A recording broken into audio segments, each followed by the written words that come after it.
everybody, I am Jessie the Sleepy Koala, and welcome. This is the Mid-Year Freakout Tag.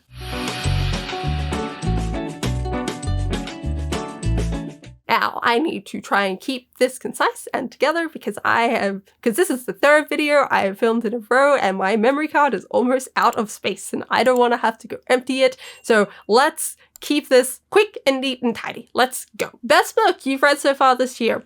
Project Hail Mary. Really good book. Really good audiobook. Highly recommend the narrator. He does so well at just embodying Ryland Grace, and it was just such a great book to listen to and great book to read, and highly recommend it. 10 out of 10. Really good. I did have some issues with something that happened, but that was more bad expectations on my part, and I was won over pretty quickly. So yeah, there's that. But highly recommend, definitely would say go read that book. As long as the humor works for you, the book should work. If the humor doesn't work for you, then it might not be your book. And I would not say push through it if you're hating the humor, because it's throughout. The humor does not stop. The humor is always there. And if it's going to drive you crazy, maybe do yourself a favor. But otherwise, if the humor works, then the book should work. Question 2, best sequel you've read this year. Best sequel would probably be Jade Legacy, the third book in the Greenburn saga. It was really good with showing the passage of time. So much, I thought the entire series was really good with showing the passage of time. Mostly the second book, not so much. But the third book does really well at showing a 30-year time span over one book. And it keeps it exciting, it keeps it moving, and I really like the characters. I thought it was a very good ending to the series. Question 3, new releases you want to read. I recently did a book haul and went through all of the books I bought recently, which is not quite what this question is asking, but mainly I want to try and get through all of those. But if we're talking about new releases, we've got Shadow of the Gods, which I got for my birthday, and for something that is probably even newer, because by the time I get around to editing this and putting this out, the book's probably out by now. Locklands, the third book in the Foundryside trilogy, which is, as of recording, coming out next week or something. So probably those two are the most new releases that I really want to read. Definitely Locklands first, because I'm reading Shorefall at the moment, and I want to do these back to back. I don't want to split them up. I think I've caused trouble for myself by splitting up the first one from the second one because I don't understand the magic anymore and I don't know what's happening. So I need to read Shorefall and Locklands as back-to-back as possible. And then I really want to get to the Shadow of the Gods because people say good things about it, and I want to get into John Gwynne, and it just looks awesome. So that one too. Question 3, most anticipated still to be released books. So there are 2 books here. The first is The Lost Metal by Brandon Sanderson, which is the 4th book in the Era 2 of Mistborn and the Wax and Wayne series. It is the last one in the series and it comes out in November. Looking forward to it. I'm looking forward to another Brandon ending, another Cosmere ending, another Mistborn ending, and just seeing what he does with it. So that one I'm looking forward to. And then I realized that this book is actually coming out in 2023 now, but it was initially coming out in 2022, so I'm still going to mention it. Chain of Thorns by Cassandra Clare, which is the newest Shadowhunter book to come out. It is the final book in the Last Hours trilogy, and I'm hoping she sticks the landing with this one, and I'm really looking forward to it. I really liked book 2. I thought it was really, really well done, so I just have my fingers crossed for this one as well, and I'm looking forward to going back to I think there's the early 20th century is when this one is set, and just being in that other time period again, and should be good. Question number 5, the biggest disappointments of your years. Oh my gosh. I just realized I haven't been holding up books. Oh well, I'll put them up in post. So, biggest disappointment, just this entire series has been so bad. I thought book 1 was going to be a 5-star read, and at best it was a 3-star read, but it wasn't even a super enjoyable 3-star read. And very much my thoughts and feelings and my expectations of this series made book 1 worse for me than it probably would have been if I didn't have those high expectations. Oh, but I was very disappointed by this. And then I like the second book, and then I don't think I'm finishing the third book because, my god, what is even going on with the third book? It doesn't make any sense why it has been structured this way. Who thought this was a good idea? So, this entire series is disappointing. And I have random ass copies of the books now. Of this I have this US cover for the first one. and then I have like this UK cover for the third one, and then I don't have the second one, so I don't... The messiness of like which books I own for this series like parallels the messiness of the actual series itself, I think. Next question, biggest surprise. Foundry Side. This one was such a good find. Like, I went into it wanting to like it, but I just came out of it loving it. It's so good, and I've just started the second book. I'm liking the second book so far. I'm really hoping I like the second book as much as I like the first book, because damn, like that first book, I just tore through the second half of it in like a day. It was really good. It reminds me a lot of Sanderson, like the hard world building, the even just like the characters and the world building that they're in. It reminds me of Era 1 Mistborn and like Thieving Cruise and all of that. And like the first one was a heist story, so it was great because of that. But yeah, characters are great, world building is great, magic is like so complex and like makes my head hurt, but it's so good. Really like it. I am lost on which number I am up to because I did not actually number these. So the next one is new favorite author, which I do not actually think I have a new favorite author from what I have read this year. Everything... Well, okay, so looking back on what I've read this year, I'm actually like pretty disappointed in most of it. And like the things that I did like I like them, but there was nothing that made me go, I want to read the rest of this person's work. Like, I want to go seek out their other books.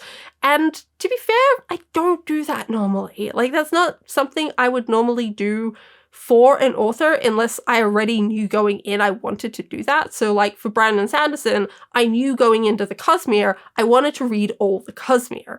And honestly, like, I haven't read most of his like other non-Cosmere books. I read Skyward, and like, that is a roller coaster of thrills and disappointments. So I haven't read his other works, and he's probably my favorite, start again, Jess. He is my favorite author, and like, I don't even want to go read all of his books. So I haven't really found a new favorite author to add to that list because, yeah, I don't really think like that. Newest fictional crush. Okay, for all the like criticisms I have of the Shades of Magic series, like Kel is like super crushable, definitely. He has that like sad backstory, like woe is me angst to him that like makes it really easy to be like, man, like, I just want to make you happy. And I know that's a terrible way to think about it, because you can't like fix someone, and I don't mean it in like a way of fixing someone, but just like, yeah, like, he's super crushable, definitely. In the same way that like Kaladin from the Stormlight Archive is super crushable, like he has that like dark angst to him. It's like the like tall, dark and angsty, tall, dark and handsome type thing, except it's like angst.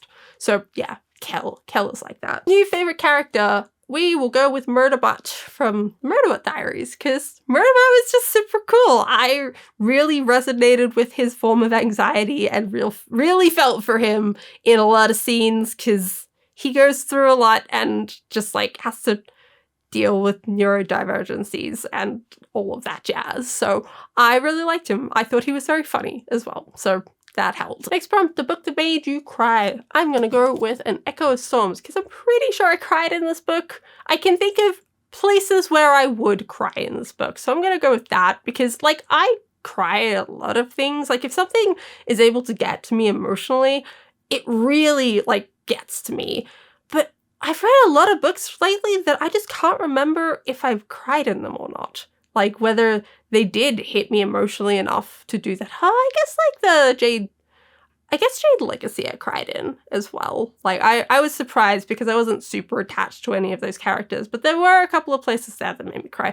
But this one, there's definitely some things in this book that I'm like, I'm pretty sure I cried over those. So yeah, this one, if you've read it, then there's some controversial choices that were made, and I would love to know what you thought of them. I have a video on this book if you want to like leave comments on that video and tell me what you thought of the ending, because oh boy, do people have different thoughts on the ending. Next up is a book that makes you happy. The grandest bookshop in the world. How do I get this so it's readable?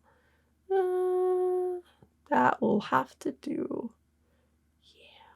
Anyway, this book is about some kids in a bookshop that their father owns. It's a magical bookshop, and there is this villain that's coming in to try and take the bookshop away from them, and the kids have to win a bunch of contests against this like dark magician to save the bookshop and save their family and all that jazz. And it's just really well done and really nice. And like, it took me a long time to get through this book because it was kind of like my feel-good go pick me up book if I wanted to just read something nice for a while and like see the good guys win. And like, even though they struggle, they still get there, because like you go through all of these challenges with these kids and like you learn about them, and like the kids always do so well in them, but like they have to really work to do well. And like a lot of them are puzzles or riddles and things like that. I'm not very good at riddles myself, but there is one riddle in here, and it is the first challenge. And I didn't get it. Not at all. It was so hard, but I love it so much. It's so good. And like, I love telling it to people as well. Like, it takes a while because just it's perfectly put together. And anyway, the kids figure it out, but I couldn't figure it out because I'm just a dumb adult. Next up is the most beautiful book you have bought. This has got to be the Fairy Loot edition of Once Upon a Broken Heart, which is just like, this is so pretty. It's so pink. I love it so much. It's so good. But of course, it's a Fairy Loot edition. It's got like all the extras with it. So we've got this gorgeous stenciling, which I think is super neat and I like it. And then we have pretty end pages of all of the characters that I'm sure I will fall in love with. And then underneath, we actually have like a different cover. It's the Ballad of the Archer and the Fox, with like Archer and, yeah, the fox. And I was saying on my book haul video that like when I first looked at this, I thought I got the wrong book and they just like put the dust cover on it, but no, it's the right book. It's just called something underneath. And I love this. I love naked hardbacks. I love when people do stuff with naked hardbacks, and like, I do really like the dust cover for this one, which is why I bought it, but man, like, I would definitely just put this on my shelf as it is. Also, seeing, oh, I don't think I showed this off before, there's also an arrow on the back. How pretty. And of course, on the other side of the dust jacket, there is also some art, which very much reminds me of like Elsa's palace, like Elsa's ice palace. But yes, that is the prettiest book I have received this year, or bought this year, I guess, because I did actually buy it for myself. I wasn't just sent it by Fairy Loot. And yeah, I really like it. It's hard to beat out the special edition boxes for like pretty books, just because like that's their whole deal, is making them pretty and like putting in all of the extra like little bits of effort. So anyway, this is my prettiest book. Last question, what do you want to read before the end of 2023? So we've got 6 months left. What do I want to read in the next 6 months? Well, besides the things that I have going right now, which I've like sort of touched on, the only plan I have is to do a Stormlight Archive reread with my husband. So I'm looking to do that over the next 6 months or so, and I don't quite know when I'm going to start, probably like July, August, maybe. I haven't figured that out yet, but I know I want to do a Stormlight reread, and I am quite looking forward to it. I haven't read it in a couple of years now, and yeah, it should be good. It should be lots of fun. I do love the world. I love the characters. I'm looking forward to getting back to them, and it does kind of continue on my Cosmere reread, which I've been doing since last year, because I did Era 1 and Era 2 of Mistborn. I just did Warbreaker, and now I'll do Stormlight as well. My one concern is like, these are mammoth books, like they are 1,000-page books, and I just like don't know how quickly I'm gonna get through them. So I am a little bit concerned that that is all I will read for the next 6 months, but we will see. We will see how I go.